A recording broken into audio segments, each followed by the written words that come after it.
আল্লাহ সুবহানাহু ওয়া তাআলা আমাদেরকে বলেছেন আখিরাতকে প্রাধান্য দেওয়ার জন্য। আখিরাতকে প্রাধান্য দেওয়ার জন্য দুনিয়ার বুকে আমরা বসবাস করছি। দুনিয়াবি সকল সকল ফিতনা দ্বারা কিন্তু আমরা আক্রান্ত হচ্ছি। আল্লাহ সুবহানাহু ওয়া তাআলা আমাদেরকে পরীক্ষা নিচ্ছেন।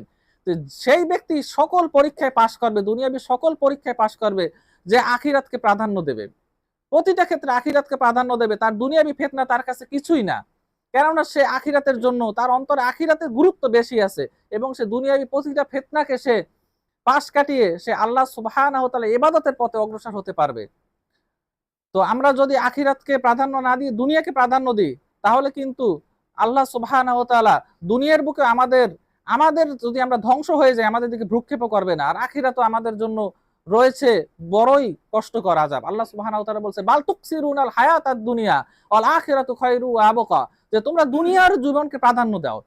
তোমরা দুনিয়ার জীবনকে বেশি প্রাধান্য দাও। অথচ আখিরাত হচ্ছে উত্তম। আখিরাত হচ্ছে উত্তম। আখিরাত হচ্ছে উত্তম।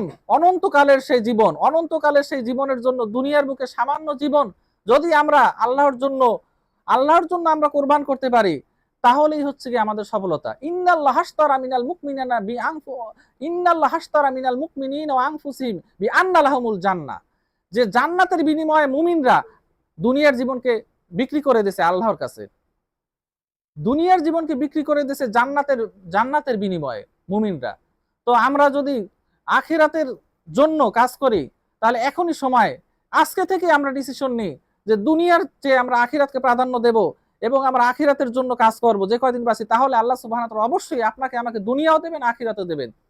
আল্লাহ সুবহানাহু ওয়া তাআলা আমাদেরকে আখিরাতের জন্য কাজ করার তৌফিক দান করুন এবং দুনিয়াবি সকল ফিতনা ফাসাদ থেকে আমাদেরকে আল্লাহ সুবহানাহু ওয়া তাআলা যাতে নাজাত দান করে সেই সেই দোয়া আল্লাহর কাছে